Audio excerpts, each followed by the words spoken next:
E nesse meio tempo a gente tem protocolado também a lei para auxílio aluguel para vítimas de violência. A gente tentou de uma forma, a gente vai tentar de outra forma, mas a gente está tentando a auxílio aluguel. E na nossa luta a gente também quer casa-abrigo, né? E uma nova sede para a Associação de Mulheres, né, gente? É importante falar sobre a questão da casa-abrigo, é que, assim, sinceramente, hoje, em Lucas, eu acredito que seja o topo da necessidade. É o nosso sonho, né? Estamos sonhando. A necessidade real dessa casa-abrigo. Esse final de semana mesmo, graças à parceria muito forte que nós temos com a prefeitura, nós conseguimos aí um apoio para um local para uma vítima ficar, acabou ficando hospedada num hotel, né? Mas, assim, são situações muito reais, porque Lucas do Rio Verde é uma cidade de imigrantes, né? Muitas pessoas de fora e muitas pessoas que não têm familiar, não tem ninguém aqui. E nesse final de semana, essa vítima, mulher com um menino, com um bebezinho de menos de 2 anos no colo, não tinha para onde ir. A família mora no interior, então, assim, aí através dessa parceria maravilhosa que nós temos aí com a prefeitura, né, com o pessoal, a equipe do CRAS, do CRES, que está sempre à disposição, nós conseguimos aí abrigar essa mulher por 2 dias, e na segunda-feira ela conseguiu aí voltar para o seio familiar, através também de uma passagem que foi conseguida com essa parceria também. Eu já precisei fazer vaquinha também para salvar uma amiga, salvar alguém que estava ali, né, o cara perseguindo, precisando pegar um ônibus e fugir e ir embora. Já fiz várias vaquinhas também. O que nos leva ao nosso quarto quadro, onde encontrar grupos de apoio e como lutar para combater a violência. Gente, para encontrar grupos de apoio, a rede de apoio, né? Você vai procurar associações, organizações e coletivos na sua cidade.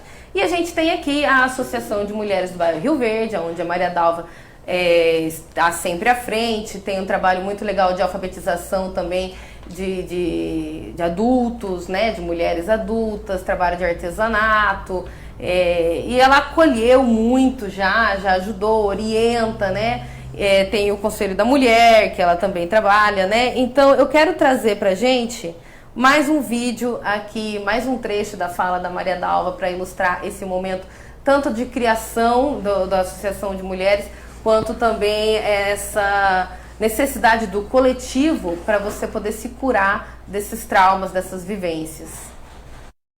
E eu conheci muitas mulheres, eu participei dos primeiros movimentos aqui no bairro Rio Verde, das primeiras associações. Enquanto professora, eu conheci muitas histórias de mulheres parecidas com as minhas, né?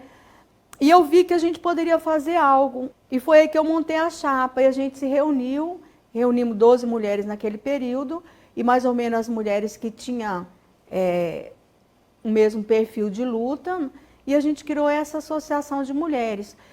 E foi nesse grupo de mulheres que eu comecei a fazer esse trabalho de me libertar, né, de muitas coisas do passado, de mostrar para essas mulheres que é possível sim a gente sair desse ciclo de violência, mas que é na força do coletivo, porque as mulheres elas são discriminadas de várias formas, né? A gente fica pensando mais só na questão física, na violência física, mas a mulher ela sofre violência constantemente. Ela sofre violência no âmbito de trabalho, dentro do âmbito familiar, político, religioso, em tudo. A discriminação ela é grande. Eu, quando olhei para mim mesma, eu vi que era possível sair. Eu sozinha não ia sair, mas eu precisava querer enxergar o meu valor, que eu tenho um valor, que ninguém ia destruir esse meu valor, porque Deus me deu esse valor. Eu comecei a pensar por esse lado, sabe? Aí o que aconteceu com tudo isso? Eu estudei, eu fiz faculdade, eu entrei no mundo político, que também é machista, que não é fácil para a mulher. Eu fui candidata a vereadora, eu assumi como vereadora na Câmara, como suplente 2 vezes. Eu fui candidata a deputada estadual.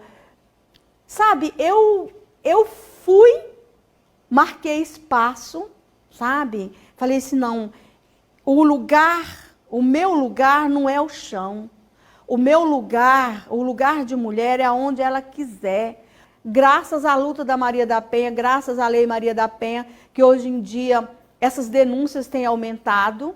Existem várias formas de violência, você sabe, a emocional, a patrimonial, a psicológica, a violência política, mas a gente só está mais pensando na física, quando aconteceu o negócio mesmo, quando chegou a hora da morte, como diz. Mas a morte da mulher vem acontecendo bem antes, né, no dia a dia.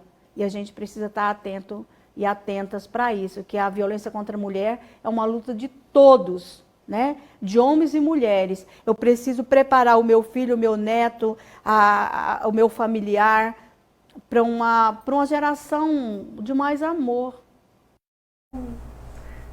Gente, é muito legal ela, né, ela falando sobre uma questão da educação com mais amor, da forma com que ela conseguiu se curar com isso daí.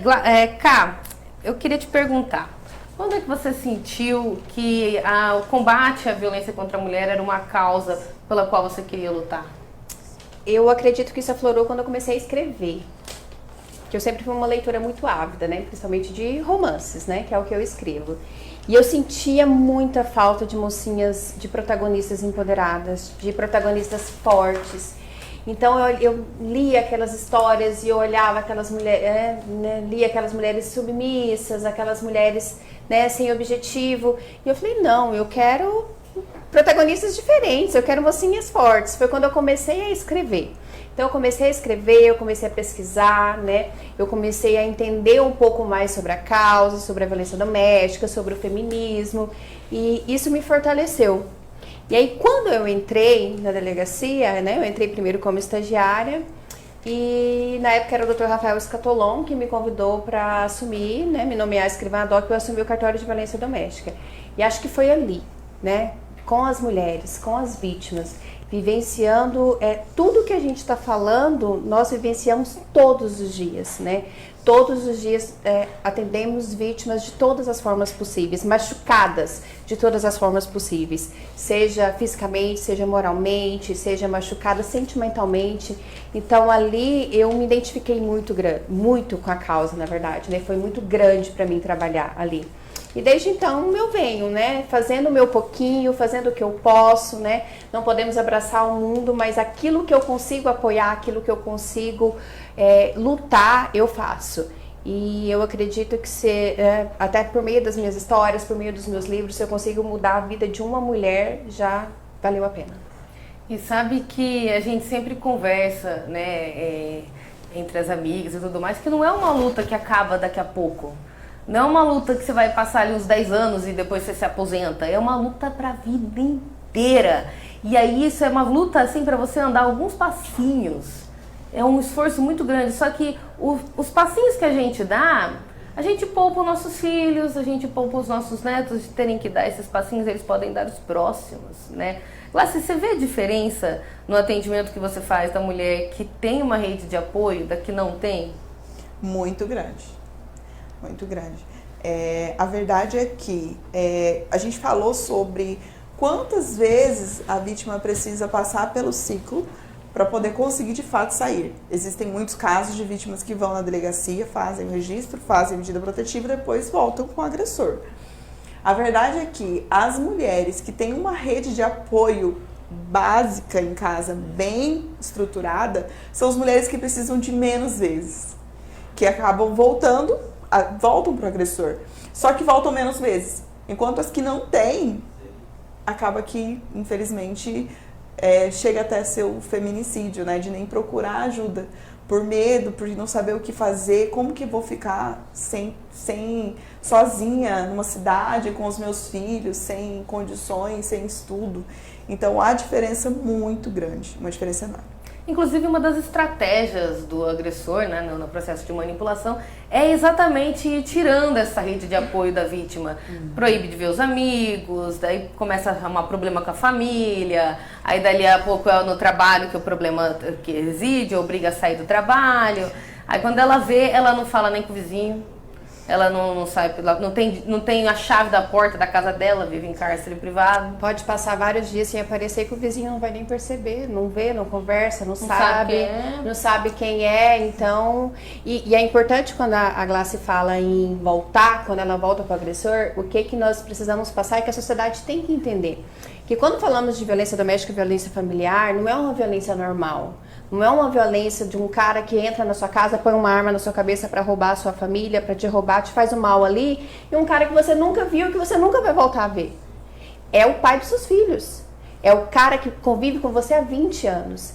É o príncipe encantado que você acreditou que viveria seu conto de fadas.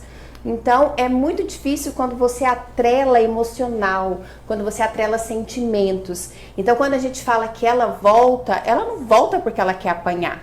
Ninguém gosta de apanhar, gente. Ninguém gosta de apanhar.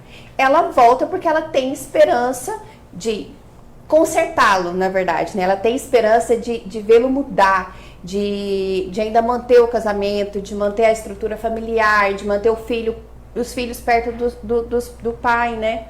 Então, a sociedade precisa entender que não é uma violência comum. Precisamos olhar com outros olhos para a violência familiar.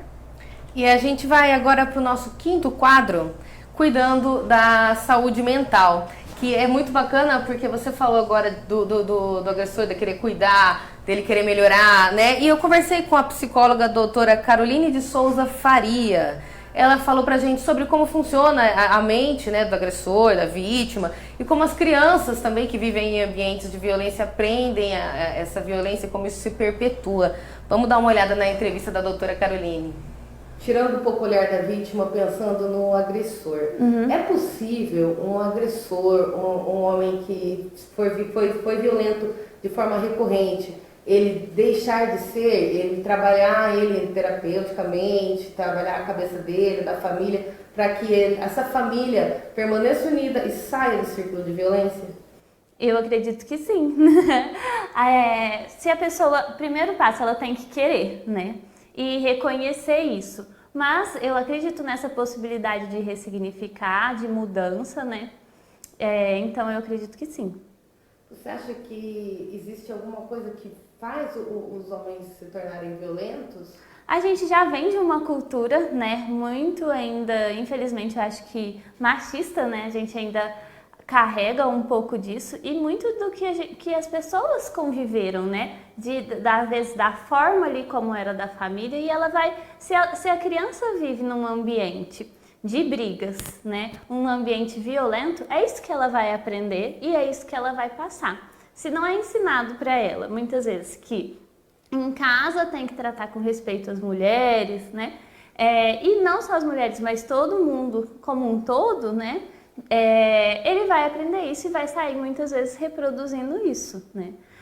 Então, assim, eu acredito nessa possibilidade, sim, de a gente conseguir ressignificar, mas o primeiro passo a pessoa tem que querer, ela tem que reconhecer para que ela consiga fazer mudanças. Né? Vamos pensar no caso de um casal adolescente, jovens, né? Ainda não tem muita percepção de vida, estão começando a namorar agora, o menino e a menina estão aquelas coisinhas de ciúminho, aquela coisa você pode, você não pode isso, você tem que ficar sempre comigo, ciúme de amigos, né? Começa a fazer pequenas proibições, aquilo vai crescendo.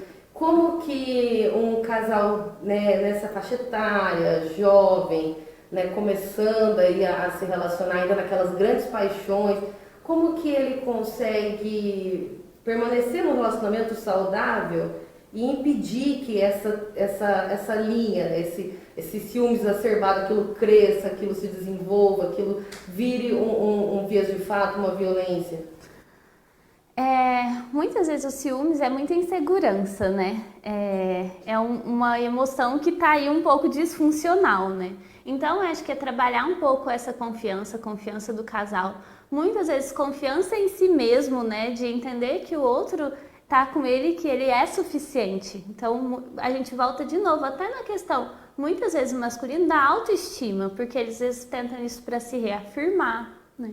Então, é ele entender isso também, né? Que não é a gente prendendo uma pessoa como se fosse numa gaiola que a gente vai segurar a pessoa, né?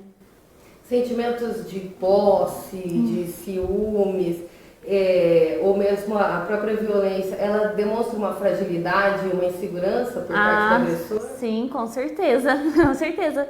É um amor ali que está disfuncional, né? Que a pessoa está insegura, que ela precisa às vezes tentar como se segurar ela, né? Fosse uma forma de impedir e não que ela queira voltar, né? Então, com certeza, ciúmes, posse, possessão, né? Feminicídio, que a gente vê aí hoje, com certeza é reflexo de insegurança. Quando a gente está numa situação de raiva, a gente faz coisas que depois se arrepende, né? Só que a gente tem que aprender a controlar a nossa raiva, isso não se justifica, né? Então, porque a gente hoje já pensa, né? A gente sabe o que é certo, a gente sabe o que é errado, né? Então, eu acredito que isso não se justifica. Então, é aprender a se controlar, conhecer suas emoções, ter autoconhecimento, né? Para quando vê que está explodindo, vai explodir, antes de explodir, sair para respirar, tomar um ar, né? Eu vejo essa maneira de poder reverter, né? Assim, que a pessoa pode, acho que eu acredito, poder mudar, né? A não ser que ela tenha um transtorno psicológico mesmo, né? Então, é um psicopata, né? Que a gente entra em em transtornos emocionais, que aí realmente às vezes é mais complicado. Eu acho que os pais têm um papel fundamental nisso, né? De trabalhar desde quando é pequeno a criança, né? De como ele ser seguro, né? Muitas vezes de quando ele chega em casa com algum problema, ajudar ele a buscar soluções, fazer ele pensar, encontrar alternativas dialogando, né? Então, eu acho que os pais são fundamentais nisso, né? A escola também. A função da escola é muito mais, eu acho, do que só ensinar, né? É o ambiente que ela ali vai se socializar, que ela vai ver gente igual ela e muitos princípios são ensinados. E a mesma coisa dentro de casa. Você acha que o homem que ele é violento, ele tem aquele senso de direito de fazer isso? Ou não? Ou é mais assim... sei lá, tá bêbado, tá inseguro e não pensa direito, Eu acho que tem das duas formas. Tem alguns que quando bebem ficam mais agressivos, né? E arrepende, mas eu acho que sempre tem já isso um pouquinho ali já instigado ali neles, né? É que a gente ainda aprendeu muito que resolver os problemas é batendo. A gente vê isso, infelizmente, dentro de casa, né? Quando os pais batem nos filhos, ensina que a gente resolve o problema batendo. Aprende muito, na verdade, por cópia, né? A gente copia, né? A gente fala assim, muitas vezes a gente fala, vamos falar para as crianças, mas as crianças não aprendem só por fala, ela aprende por atitude. Se você fala para ela, você tem que ser calma, mas você não é nada disso, ela não vai ser calma. Ela vai ser igual a você, porque esse foi o jeito que ela aprendeu, vendo, né? Muitas mulheres, as vítimas de violência, elas relatam que os agressores, eles se demonstram genuinamente arrependidos depois do que acontece. Então elas nem identificam o círculo de violência porque elas pensam no senso de causa e efeito, sei lá, eles estavam bebendo numa festa e ela flertou com alguém, e aí no outro dia o cara tá super arrependido, cheio de flores. Esse arrependimento é verdadeiro? E se ele é verdadeiro, o que acontece do momento em que ele pede perdão e se julga arrependido para o momento em que ele volta a fazer a violência? Eu até acredito que alguns se arrependam, mas ele também não procurou ajuda para conseguir fazer diferente, né? Mas eu acho que tem muitos outros que manipulam mesmo, né? Que não tá se arrependendo, porque é um ciclo, você mesmo falou, né? Ele vai lá, agride, depois culpa ela, depois se arrepende, pede perdão, aí passa, e aí vai lá e fica sempre aí nesse ciclo. Eu cresci em um entorno familiar onde meu pai batia minha mãe. Ele bebia muito, batia minha mãe, e minha mãe, são 50 anos de casado que tem agora, 51. Uhum. Minha mãe aguantou, sempre ia com o olho roxo, um pouco estourado, até que os filhos cresceram. Uhum. Ou seja, eu cresci, eu sou o filho maior. Uhum. Então, quando eu tive força suficiente para segurar meu pai, eu segurei. Sim. A partir daí, acabaram a violência física, mas a violência psicológica continua. Uhum. Aí, somos 4 irmãos. Sim. 2 homens e 2 mulheres. O primeiro sou eu, 2 irmãs e meu irmão caçula. Uhum. Eu nunca bati uma mulher. Meu irmão bate em mulher. Sim.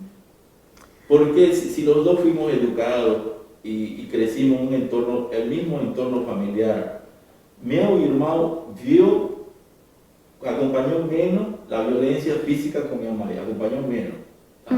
Eu acompanhei mais de perto porque eu fui o primeiro filho. Sim. Mas eu nunca bati, porque eu coloquei na minha cabeça assim, eu vi e não é bom. Mas meu irmão é igual que meu pai. Eu vou te explicar então por quê. Diante de situações traumáticas assim da vida, né? A gente normalmente tem duas respostas. Ou a gente luta, ou a gente foge, né? Então, lutar muitas vezes vai ser ir contra, né? Então, você viu que aquilo era o que você não queria, né? De jeito nenhum ali isso para sua vida. Ou você vai ao caminho ao contrário, que você falou assim, ou o seu irmão, por exemplo, foi assim que eu aprendi, claro que isso, gente, de uma forma inconsciente, né? A gente não faz isso consciente, né? Mas foi o que eu aprendi, sempre foi assim, e aí acaba reproduzindo. Mas diante de situações difíceis, a gente vai sempre ou lutar ou fugir, que é esquivar, né? Ou partir para, como se a gente fosse hipercompensar. Então, jamais vai admitir isso, jamais vai fazer isso, ou vai para um outro extremo, né? Muito boa a entrevista da doutora, ela explanou bem, e é o que a gente comentou, que eles não são monstros alienígenas, né? São pessoas que em alguns momentos são amorosos, carinhosos e tal, em outros momentos, né, são realmente monstros e tal, e machucam, né? Então é uma questão assim de tratamento, né, de terapia, tudo isso daí. Pessoal, estamos vendo os comentários, a gente não consegue comentar e responder comentário por comentário. No final da live, fica com a gente vai ler os nomes, os comentários que a gente conseguir, tá?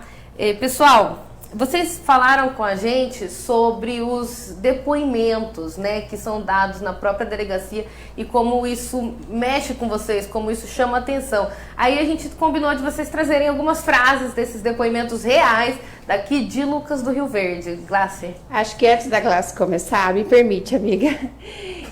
Nós falamos, né, um pouco antes que o relacionamento abusivo ele não é desde o início, né? Que no começo eu até falei hoje lá na Câmara, conversando com uma colega, que o homem ele não vem com uma etiqueta na testa de que ele vai te matar daqui 3 anos. Então você nunca acredita nisso. E assim, os nossos depoimentos na delegacia, eles começam com o histórico da vítima. Então nós perguntamos há quanto tempo ela se relaciona com o agressor, quantos filhos, se são casados, namorados e tudo mais. E acho que a Glácia já percebeu isso e dá para perceber que a maioria, você começa o depoimento que nunca me bateu. Nos 3 primeiros anos do casamento, os 3 primeiros anos foram perfeitos. Depois de 5 anos começou a ficar conturbado. Depois de 2 anos começou a ficar conturbado. É sempre assim. Então, não dá para rotular a vítima de que ela escolheu o cara errado, de que ela escolheu um agressor. Obviamente que tem casos pontuais de agressoras que se relacionaram novamente, mas mesmo assim não é culpa da vítima. Sempre é culpa do agressor. Independente se ela está relacionando com um cara que não tem passagem, se ela, né, a passagem, digamos assim, ou se ela está se relacionando com uma pessoa que, aos olhos da sociedade, é um cidadão de bem, não é culpa dela, é sempre culpa do agressor. E sabe que um dos quadros que eu não consegui trazer, porque o nosso debate ficou bem extenso, mas a gente ia trazer as red flags, as bandeiras vermelhas no relacionamento. E a professora Renata, abraço, professora Renata, a gente não conseguiu fazer esse quadro, né? Infelizmente a entrevista não deu certo, mas ela ia trazer, dentro dos relacionamentos jovens, adolescentes, como que eles dão sinais, pequenos sinais, de que isso pode evoluir numa questão possessiva, um ciúme exacerbado, né? São as red flags, são as bandeiras vermelhas. É muito bom as jovens, adolescentes, começando a namorar agora, conhecerem esse conceito, essa ideia da bandeira vermelha, para você ficar esperta. Por exemplo, deu soco na parede, né? Se deu soco do seu lado, perto de você, é uma red flag grande. Né? Bem perigosa, né, gente? até sobre os adolescentes, né, que você trouxe. Tem até uma das frases que eu separei aqui, que eu achei muito, muito importante a gente falar nessa frase. A vítima foi na delegacia registrar e pedir medida protetiva, referente ao ex-marido, e a filha de 15 anos, adolescente, estava junto. E aí nós temos o costume de sempre separar a mãe dos filhos menores, para que ele não veja a mãe falar mal do pai, né? Porque fica uma situação bem ruim para a criança. Enfim, até uma questão do ECA, né? O Estatuto da Criança não permite que a gente o faça. E aí essa adolescente foi para a sala, onde é o cartório, e aí ela começou a contar. Falou que, na verdade, com relação à traição do pai dela, houve a traição porque ele não tinha em casa.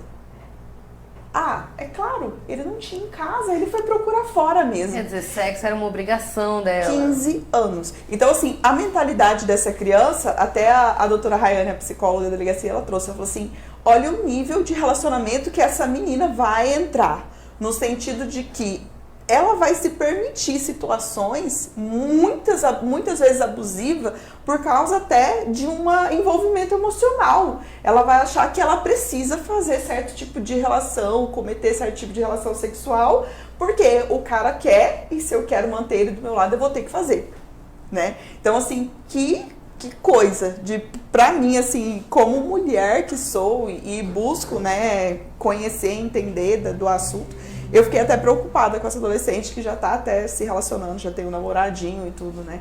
É muito triste você ouvir isso. E aí as demais frases, né?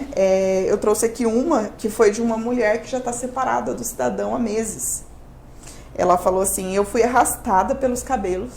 Ele viu ela na rua, passou de carro, arrastou ela pelo cabelo por vários metros.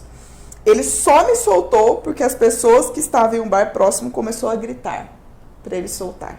Nossa, parece Interviram. Aquela imagem que a gente tem da pré-história, né? Do cara com a clava puxando a mulher pelos cabelos, sim, né? Muito triste, muito triste mesmo. Porque, nossa, imagina o sofrimento dessa mulher. Outra frase, ele sempre se referia a mim como louca. Você é louca. E quando ele me bateu no meu rosto com o meu celular, eu decidi separar.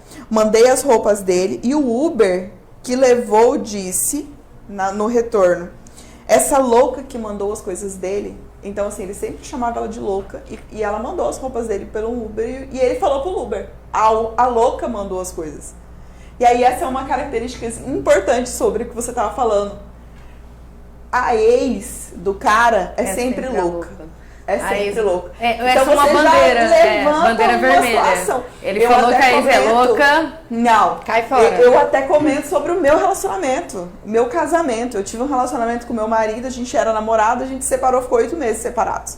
E ele comenta que várias pessoas iam falar com ele sobre mim. Ele falava assim, cara, a Glácia é página virada, não tem que falar dela. Às vezes as pessoas chamavam ele pra querer ouvir ele falando mal de mim.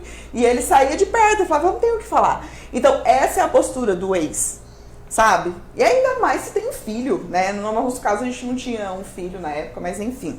Outra frase que, assim, eu separei várias frases. Ele só parou porque o outro homem apareceu pra intimidar ele. E ele se sentiu intimidado. Então, assim, a figura masculina, né? É aquela coisa, né? A mulher só é respeitada porque ela tem um namorado.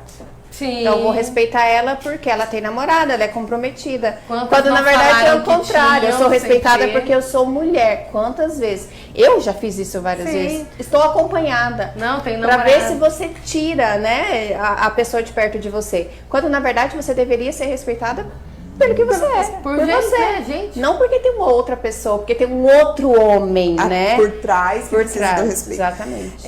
Ele me proíbe de falar com... Ele não me proíbe de falar com familiares e amigos, mas ele cria conflito com todos. E por isso eu tenho vergonha de ir na casa deles. Não, é o que a gente comentou sobre a questão de Sutilidade. tirar a rede de apoio, né? Você vai minando aquela... Você diz que não, né? Não é assim declarado, olha, eu quero que você não se relacione com mais ninguém. Mas aos poucos ele vai criando conflitos, problemas. Ai, a tua mãe isso, ai, Exatamente. O teu irmão aquilo, o teu chefe aquilo.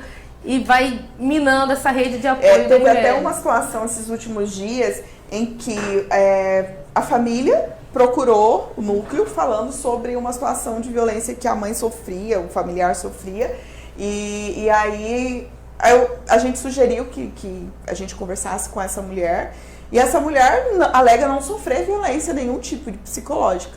Então, assim, quando existe crimes que são condicionados à representação da vítima, a gente fica muito limitado. Então eu fiz questão, ao final de conversar com essa mulher, que ela se recusou, falou que não tinha nada, de chamar os familiares e falar com eles. Eu falei com eles, eu falei assim, olha, vocês precisam dar apoio para ela, independente de qualquer coisa. Fale para ela, vá na casa dela, independente dele, vá, continua indo. Ah, mas a gente não gosta de ir lá. Faça questão de ir, porque ela você vai por causa dela, você não vai por causa dele. Mostre para ela que ela ainda tem você. Né, a rede de apoio, mostre que ela não tá sozinha. Independente dele tentar separar, ela não tá sozinha. E por fim, eu quero falar uma que é muito clássica. Mas ele nunca me bateu. Nossa, essa é clássica mesmo, né? Ela não Exatamente. percebeu a violência. O que nos leva ao nosso sexto quadro, porque a gente vai trazer um pouco daquele filme que tá muito em voga agora na Netflix, o Made. Você assistiu? A série, claro, com certeza. Série? Made, né? E como que essa obra, ela traz ali tanto a casa-abrigo quanto a residência, e o fato dela duvidar, mas eu não sofri violência, eu vou tirar um lugar de alguém que sofreu, né, sem ter, da rua, dormindo no carro, e mesmo assim ela achava que não estava sofrendo violência, né? Esse nosso sexto quadro é sobre perpetuando a violência no discurso, frases coniventes que todo mundo já ouviu. Camila trouxe pra gente as obras dela, né, um dos livros que ela fala sobre violência doméstica. Camila, você poderia apresentar um pouco desse seu livro? Então, Muito Além do Amor, que é esse livro aqui, ele é o último livro de uma série. Mostra um pouco mais a capa. Achei que não podia mostrar. Pode mostrar. Então, ele é o último livro de uma série, né, uma série de 4 livros. E eu termino realmente abordando a violência doméstica, né? Todos os meus livros são romances, mas eu sempre trago situações e temas que devem ser debatidos, e temas que são tabus, e temas que são importantes para a sociedade. Então eu já falei sobre depressão, sobre dislexia, sobre doação de órgãos, sobre racismo. E esse eu falei sobre violência doméstica, né? Então a minha mocinha, ela foi vítima de violência doméstica. Ela e a filha sofreram por muitos anos abuso, né, do marido e do pai, né? E você falou muito bem, né, das frases que se perpetuam, né? E a Camila que escreveu os livros lá de 2014, que foi quando eu comecei a escrever, não é a mesma Camila de hoje. Então, recentemente, eu tive que fazer uma edição dos meus livros, porque tinham frases que eram extremamente machistas e preconceituosas, porque refletia a Camila de 2014. Então, como eu evoluí, e eu acredito que isso é muito louvável, o ser humano evoluir, né, a cada dia, eu falei, não, eu preciso fazer uma edição desses livros. Então, eu retirei frases como, por exemplo, ele chorou igual a menininha. Gente, né, não são meninas que choram, são crianças. Então, eu troquei. Ele chorou como uma criança, ele chorou como uma criancinha, né? Então, eram frases que perpetuam a violência doméstica. Então, eu tirei essas frases de todos os meus livros. Então, quem leu o meu livro em 2014, lê o primeiro livro, Amor na Tolice, lê a nova edição, não vai encontrar mais essas frases, né? E aí, eu trouxe o livro e trouxe... vou ler um trechinho que fala muito sobre como a sociedade olha os relacionamentos abusivos. Então, ela fala assim, isso é a protagonista falando. Em dias assim, tinha certeza de que Denis me preparara para aquele momento, para aquele sofrimento. A sensação era de que ainda podia ouvir suas palavras estalando em meus ouvidos e matando cada vez mais a Larissa dentro de mim. Estar sozinha e completamente perdida não aconteceu por acaso. Tudo isso foi fruto das várias escolhas que eu fui obrigada a fazer ao longo dos anos. Os amigos que deixei, a família que nunca mais vi, os lugares que parei de frequentar e as ordens que aceitei. Caminhos que me trouxeram a solidão que eu vivia hoje. É engraçado como as pessoas julgam relacionamentos como o que eu tive. Para elas, terminar seria a solução mágica. Depois disso, tudo ficou bem, não é mesmo? Acontece que elas não sabem que somos envenenadas durante anos. Pequenas doses de abusos e agressões que demoram para fazer efeito, mas que nos matam para o mundo. Depois do fim, ainda temos que lidar com nossa mente fragmentada e um coração doente. Aprendemos a viver cercadas por medo, insegurança, desconfiança e todos os outros sentimentos negativos que existem. Não nos recuperamos depois do fim. A verdade é que continuamos por um bom tempo reféns de todo o terror que um dia vivemos. E o que mais dói é saber que acabamos aprendendo a conviver com tudo isso, que passa a ser parte do nosso dia a dia. E eu tinha absoluta certeza de que, mesmo longe, ele sabia que ainda controlava a minha vida como se fosse dele. Nossa, é muito legal. Nossa, Por isso que eu bom. sou fã dessa mulher. Então esse é um dos Será que ela motivos. escreve? É bem isso E mesmo. eu tive uma preocupação muito grande em escrever essa história. Essa história é assim, eu doei a minha alma nela. E eu tive uma preocupação muito, por exemplo, de que final que eu dou pro agressor? Se eu mato ele e eu falo pra vítima que a solução é só a morte dele? Se eu falo, não, ele se recuperou, não precisa denunciar nem nada. E aí?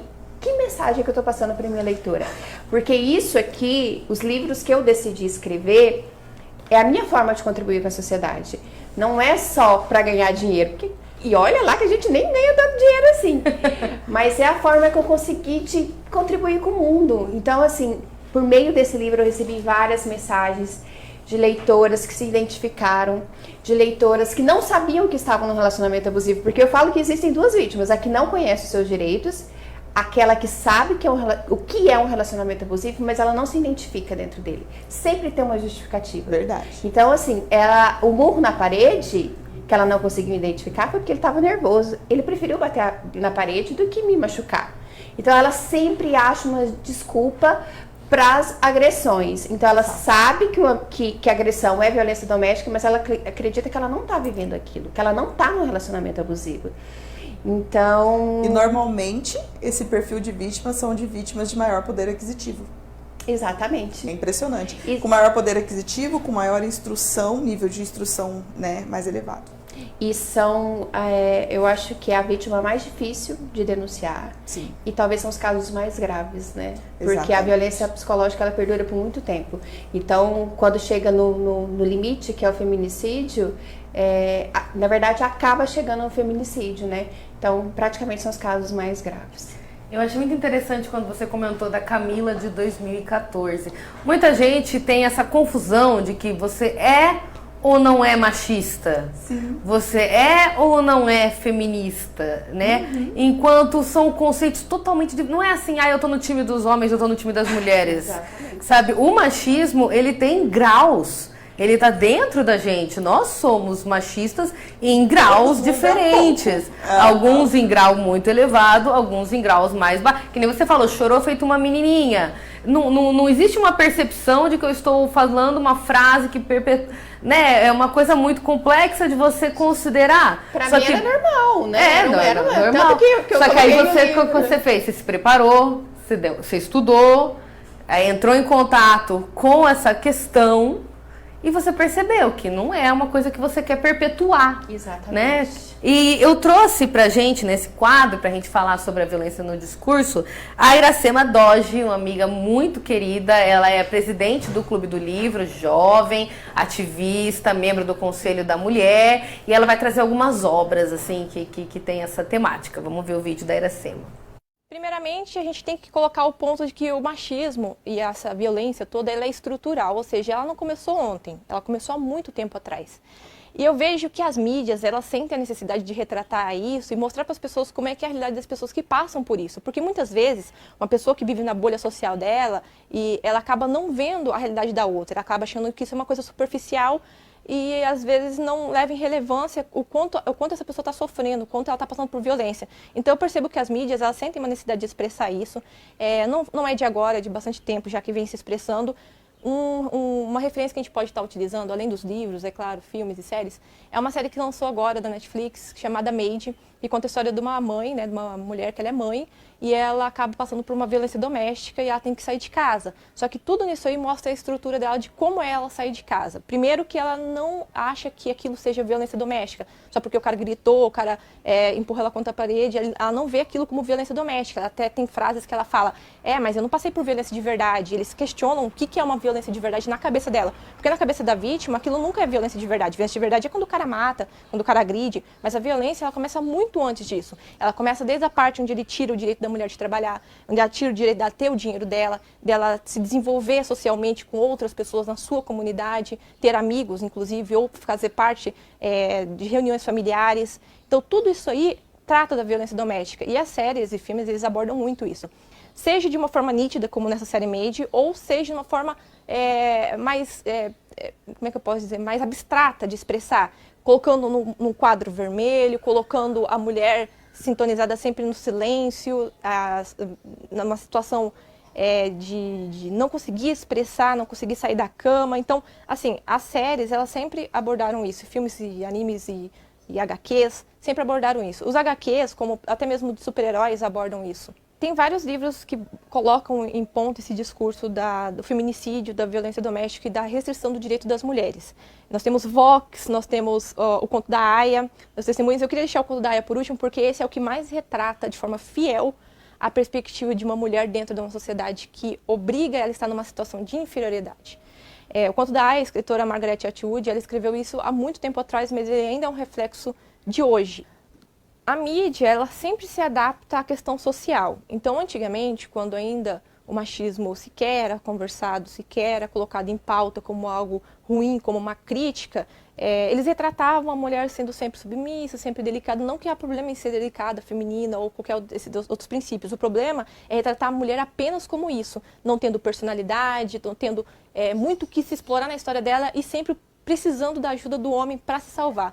Hoje, nas mídias, eles tentam retratar isso de forma diferente. Hoje, eles já estão colocando princesas mais independentes, não só princesas, estão dando outro nome para elas, como aventureiras, guerreiras e entre outros nomes, para não supor dentro da monarquia, dentro daquela estrutura machista. Então, tudo isso está mudando. E isso é um reflexo de como é importante ter esse discurso que nós estamos tendo agora, esse debate que nós estamos tendo agora, para que as coisas possam caminhar em pró mudança. Porque se a gente não discute, se a gente não fala sobre isso através de um desenho, através de um filme, através de um livro, as coisas nunca vão mudar. Quando você pega, por exemplo, a Princesa Mononoke, que é uma animação japonesa, que tem outra cultura, diferente da Disney, que nós temos outros tipos de princesa, você vê que ali não tem uma estrutura monárquica, ela é uma princesa que, na verdade, é uma guerreira, ela é independente, ela é uma personagem feminina forte, e é esse tipo de reflexo que a gente quer para nossas crianças hoje em dia. A gente quer que nossas crianças cresçam num mundo onde elas possam ser quem elas queiram ser. Uma coisa que eu acho interessante é que quando a gente vai comprar, nas lojas, quando a gente vai comprar roupas infantis, do sexo feminino e masculino, você vê dos meninos sempre estampado com camisetas de seja aventureiro, seja um herói, você é o herói da sua própria aventura. E o das meninas é sempre bonita. Ou seja, sempre remete a gente apenas à nossa beleza, apenas à nossa estética. Enquanto você não se enquadra nessa beleza, você sofre muito. Então, eu percebo que hoje o princípio das marcas é mudar em pró a ideia de que a mulher é independente. Um exemplo de livro que eu gostaria de trazer é o livro Conto da Aia, da Margaret Atwood, que retrata muito bem, claro que foi escrito há muitos anos atrás, mas ainda retrata a nossa realidade. É interessante mostrar que ele é atemporal, porque significa que ainda há coisas a se mudar hoje em dia. Ele é um livro distópico que fala sobre como as mulheres podem perder o direito em questões de segundo, basta ter um conflito social político que vai retirar esse direito da gente. Ou seja, nós não estamos seguras em nenhum momento da sociedade. Esse pequeno espaço de pauta, de liberdade que nós temos, é quando eles dão isso pra gente. Não é uma coisa que a gente conquistou, a gente está conquistando esses espaços aos poucos. Então é uma luta grande que a gente ainda vai ter que fazer muito aí para mudar. No filme, as sufragistas mesmo, eles retratam como é o direito do voto para as mulheres, quando isso começou. No começo de tudo, essa enraização da ideia de querer votar da mulher, ter o direito dela, elas eram vistas como histéricas, como mulheres loucas.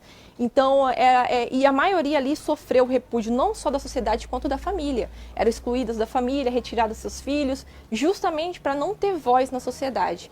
E mesmo assim, as coisas caminharam da forma que caminharam, porque não adianta eles tentarem boicotar ou privar esse direito que a gente está buscando ter. A gente vai conseguir ter, porque essa é uma luta longa, essa é uma luta que a gente está tendo, e vai ter no futuro e que a gente não vai desistir. Então, esse filme retrata muito bem como a gente tem que buscar pelos nossos direitos e não desistir em momento algum. O Conto da Aia, eu assisti a série assim de uma vez. E olha, não é para pessoas sensíveis, porque é uma série forte, tem muito sangue, estupro, enfim, tem muita coisa assim pesada. Só que o que eu acho interessante é que a Margaret Atwood, ela trouxe na sua história tudo que já aconteceu na humanidade, nada foi inventado, nada foi do zero. E o que a Iracema comentou, basta um sistema ruir que os primeiros a sofrerem, mulheres, idosos, né, pessoas com algum tipo de deficiência, crianças, são os primeiros a sofrer quando o sistema rui. E no Conto da Aia, ele é uma história distópica onde no futuro os Estados Unidos ele deu esse retrocesso gigantesco de concepção de vida, de mundo, de lei, de direito. E aí eles criaram o conceito da aia, que nada mais era que uma escrava sexual que dava filhos para aquele casal. É muito pesado. E outra obra que a Iracema trouxe pra gente, a Maid, né, a criada, eu gostaria de trazer lembra da Casa Abrigo, né? E como a mulher que recebia essa moça na Casa Abrigo comentava que as mulheres chegavam a passar pela Casa Abrigo umas 6 vezes por média, por média até se libertarem, né? Porque o interessante é que quem acolheu a vítima de Maid, né, que é a Alex, né, o nome da personagem, foi ela que acabou retornando pro agressor. E aí foi aí que a responsável pela casa, né, comenta, fala assim, é muito normal. Em média, as vítimas voltam pro agressor 6 vezes para conseguir de fato se libertar do ciclo de violência. Bom, o Conto da Aia eu amo. Tanto a série quanto o livro são maravilhosos e importantíssimos. E atuais, que não foi uma história escrita agora, né? É de muitos anos. E mesmo assim consegue ser atual. Maid eu não vou conseguir comentar, porque eu estou ferrenhamente focada nos meus estudos para concurso, porque quero ser delegada de polícia. Igual a Glácia, né? Linda. Igual a Glácia, eu recebo a profecia, viu? Porque eu sou investigadora de polícia ainda. Ai, detalhe, né? Perdão. A gente confunde às vezes. Mas não tem problema não, eu recebo. É isso aí, é isso aí. Um dia. Amém. Gente, a gente vai pro 7º quadro. É o penúltimo quadro nosso, tá? O problema é sério, buscar a solução é urgente. E aqui a gente vai trazer algumas estatísticas, né, sobre violência e sobre feminicídio. Lembrando que, mesmo antes da pandemia, o Brasil já era o 5º país com maior número de casos de violência doméstica no mundo, sendo que em 70% deles a vítima é morta dentro da sua própria casa. Camila, você chegou a dar uma olhada nas estatísticas de Lucas do Rio Verde. O que te chamou a atenção? Eu solicitei para o Dr. Marcelo Maidami, inclusive um abraço para ele, né, que abraçou a causa, ele e o Dr. Eugênio, os delegados atuais aqui de Lucas do Rio Verde, realmente abraçaram a causa da violência doméstica. Eles estão fazendo além do que eles podem para manter essa equipe, o núcleo que está fazendo toda a diferença aqui em Lucas, né? Então, solicitei para ele hoje as estatísticas, e aí eu levantei as estatísticas de medidas protetivas, né? Falamos da importância das medidas protetivas. Em 2020, né, de janeiro até outubro, foram solicitadas 164 medidas protetivas na Delegacia de Polícia de Lucas do Rio Verde. Esse ano, no mesmo período, foram solicitadas 319 medidas protetivas. Foi um aumento de 95%. É muito alto, né? Você vê, então, que a violência doméstica contra a mulher, né, não é frescura. Você vê esse resultado em números reais. No aumento de feminicídios, no aumento de solicitação de medidas protetivas, de inquéritos instaurados. E isso se dá muito também pelo núcleo, né? Não é que o núcleo chegou e vai acabar com a violência. Pelo contrário, na verdade, a tendência das denúncias é aumentar. Porque as mulheres se sentem acolhidas, se sentem fortalecidas através do núcleo. A Glácia acabou sendo representatividade, né, durante as entrevistas, durante as palestras. Então você vê uma outra mulher que vai te receber com toda a humanidade que você precisa para se libertar do ciclo. Então eu acredito que a criação no núcleo né, o núcleo hoje com as profissionais que ele está, né? Faz toda a diferença para esse aumento. Não quer dizer que a violência também aumentou nessa proporcionalidade, mas a coragem das mulheres denunciarem, né, aumentou.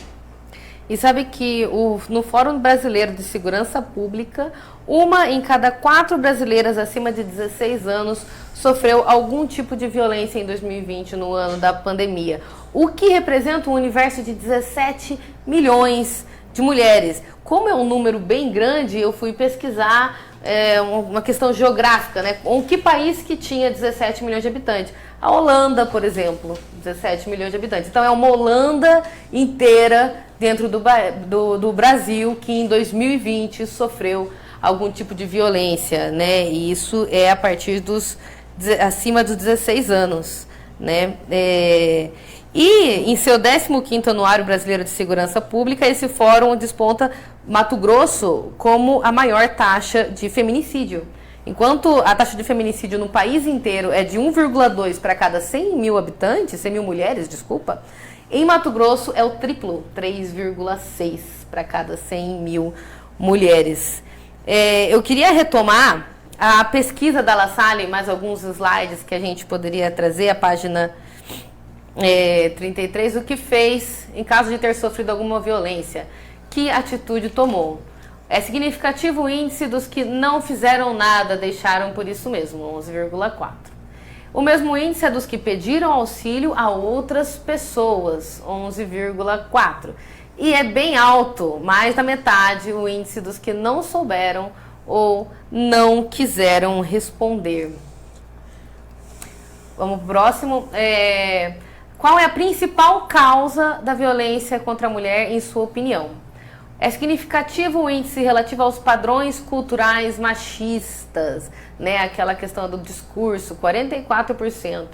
Seguido o fator de abuso de bebidas alcoólicas, 23%, né? E também um padrão cultural e causas culturais de desigualdade de tratamento social da mulher, 8,5%. Na resposta, outra, aparece muitas vezes falta de Deus. Falta de Deus como uma das principais causas que as pessoas responderam em relação à violência doméstica, né? Eu acredito que quando eles falam falta de Deus também é aquela questão de você ver o outro como uma pessoa, né? Ver o outro como um indivíduo, não como um objeto. A empatia ensinada por Jesus Cristo, né?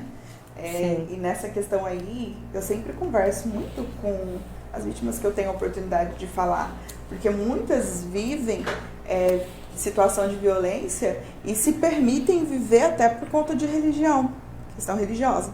E aí, às vezes, eu debato biblicamente, a gente conversa sobre a Bíblia. E aí eu comento, eu falo assim, o que a Bíblia fala sobre o marido? De que forma o marido tem que tratar a mulher? A Bíblia compara o marido como Jesus. Ela fala, homens, né, amem suas esposas como Cristo amou a igreja. De que forma Cristo amou a igreja? Cristo lavou os pés da igreja para mostrar humildade, amor, devoção. Então é nesse nível de amor que a mulher precisa ser tratada dentro de casa. Então, se não for nesse nível, a gente entra num outro contexto bíblico também, porque é um tipo de abandono.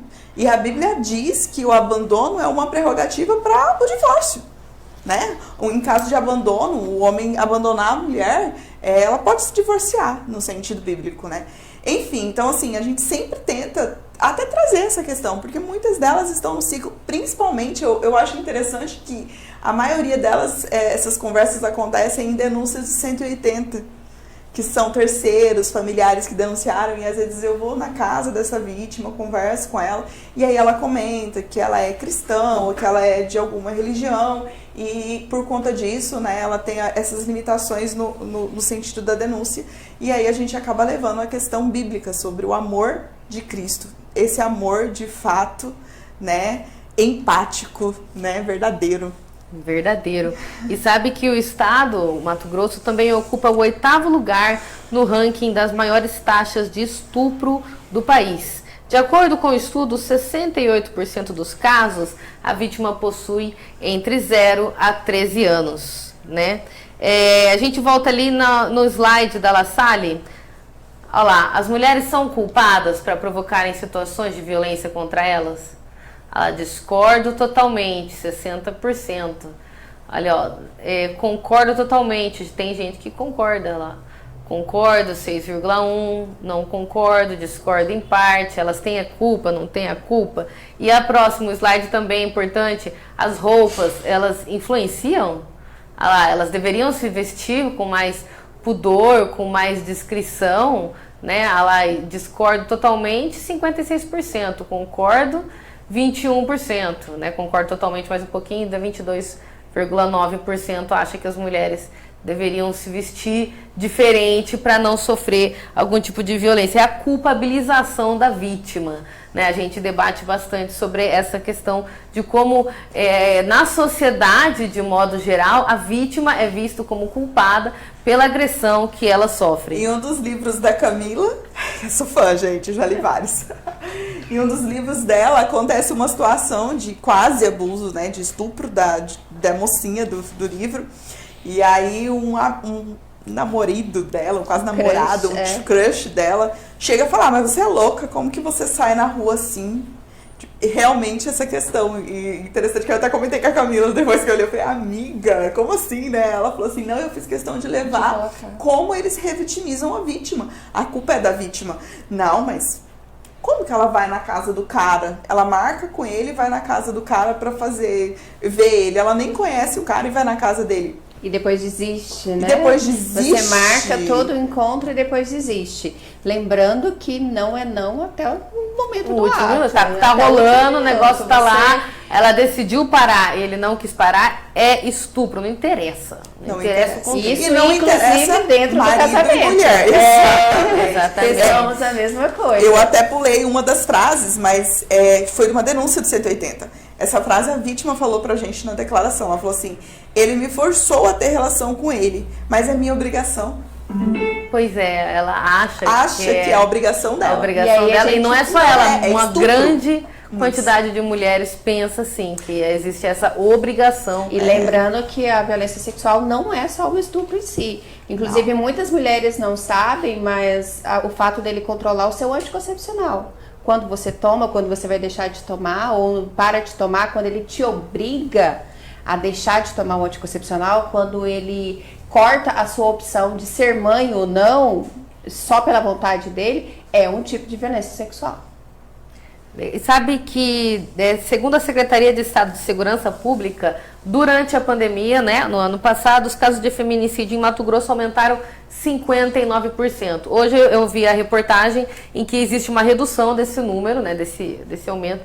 Aí houve uma redução de 20% nos casos de feminicídio. E acredito que seja essas novas medidas, né, medida protetiva, Patrulha Maria da Penha, não é, Glácia? Eu acredito que esteja ligado à denúncia, né? E como a gente sempre fala, estatisticamente falando, a medida protetiva funciona sim. As vítimas que denunciam, que fazem medida protetiva, elas não chegam ao feminicídio. E as vítimas que nunca denunciam, que não procuram ajuda no sentido de buscar a medida, essas é que acabam entrando em óbito. Então, assim, como houve o ano passado uma diminuição na denúncia, consequentemente, o aumento dos feminicídios posteriormente. Então, assim, é muito interessante. Eu sou meio, né, sou suspeita, mas eu sempre gostei muito da estatística, dessa parte de matemática. Eu não sou matemática, né? Sou contadora por formação, mas eu sempre achei interessante e é exatamente isso que a estatística mostra, né? E houve realmente essa diminuição, mas olha aí, Lucas, os números dizem por si. Né? E aí, com relação aos números, eu queria até trazer uma questão importante, já deixo aqui, na última visita do nosso delegado-geral, né, ele já deixou definido a vinda de uma possível delegada mulher para assumir a violência doméstica, né? E já existe todo um projeto aqui em Lucas para a criação de uma delegacia especializada de defesa da mulher. Porque existe até as pessoas não entendem o que é o núcleo, o que é uma delegacia. Hoje ainda não existe uma delegacia especializada da mulher. Hoje existe a Polícia Civil de Lucas, né? E o núcleo é um braço apenas dessa delegacia, que funciona com o apoio de todos. Eu não sou sozinha. Eu não dou conta, entendeu? Eu conto com o apoio dos colegas, né? Assim, deixo aqui meu abraço pro Rafael Galbiati, os demais colegas da investigação, o Jairo, né? O chefe de operações, né? O Vlad. todos estão comigo o tempo todo e eu não vou sozinha pra rua. E a Poliana, né, gente? A Poliana é a Poli, sempre minha parceira de sempre. Então, assim, a vinda dessa delegada vai fazer a diferença, porque vai ser o inicial, o pontapé inicial é a vinda dela, e aí, posteriormente, aí, quem sabe, a delegacia, né? Então, assim, a diretoria, a Polícia Civil já tá vendo a necessidade, porque os números falam por si só. Esse ano, a Lucas do Rio Verde ficou entre os 10 de maior índice de feminicídio, aqui no Mato Grosso. Lucas do Rio Verde... Em 2021, desculpa. Em 2021, Lucas do Rio Verde está entre os... Deixa eu ver, 6. Está entre os 6 aqui. Então, assim, e todas as delegacias que estão com índice... Todas as cidades que têm um índice maior, elas já possuem delegacia especializada. Ou seja... Existe a demanda. Demorou, né? Então, assim, as políticas públicas estão trabalhando. A gente tem um trabalho, assim, muito bacana, de parceria mesmo com a prefeitura. Então, assim... O Poder Executivo tem feito a parte dele de pedir, e aí eu já estamos sonhando com esse concurso público que já foi anunciado para a vinda de novos investigadores e novos escrivães, realmente para poder suprir a demanda, porque a demanda existe, né? A gente faz ali, a gente tira como que é água de pedra, como dizem, porque existe muita demanda para pouco servidor ainda. Existe e exige, como você exige. falou. Exige. E sabe que você comentou, né, naquela audiência pública sobre a questão da violência, direitos da mulher e tudo mais, sobre como 50% de todos os casos criminais, tudo que a polícia cuida, 50% Maria da Penha, né, Camila? Hoje nós puxamos essa estatística hoje, né, tá em torno de 40% esse ano, né, desse ano, agora já está em torno de 40%, então é um índice muito alto. Quer dizer, do outro lado, assassinato, tráfico, todo o resto. Todo o resto, né, e 40% de tudo que acontece na cidade é envolvendo violência doméstica. Pessoal, estamos chegando no final do nosso debate, no 8º quadro das considerações finais. Quero agradecer toda a equipe que nos apoiou aqui, ao Edson, ao Jorge, ao Richard, proponente do projeto, aos entrevistados da enquete, as entrevistadas, a Maria Dalva, pelo tocante depoimento. Espero depois conseguir colocar o depoimento completo para poder assistir, porque é muito legal poder assistir toda a fala dela, a doutora Caroline e a Iracema Doge pelas entrevistas. Meninas, vocês teriam considerações finais a fazerem?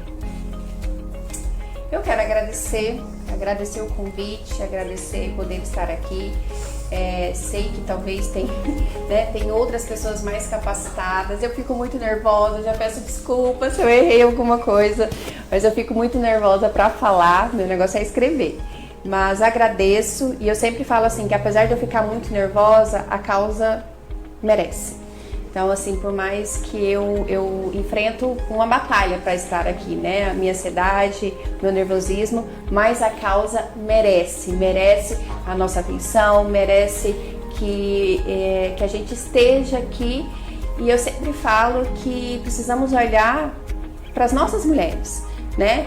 Então, assim, a professora do seu filho pode ser vítima de violência doméstica, sua vizinha, a atendente da padaria que você vai todos os dias. Então, tenha empatia. Você não sabe o que a outra pessoa está vivenciando naquele momento. Então, é isso que eu peço para todo mundo.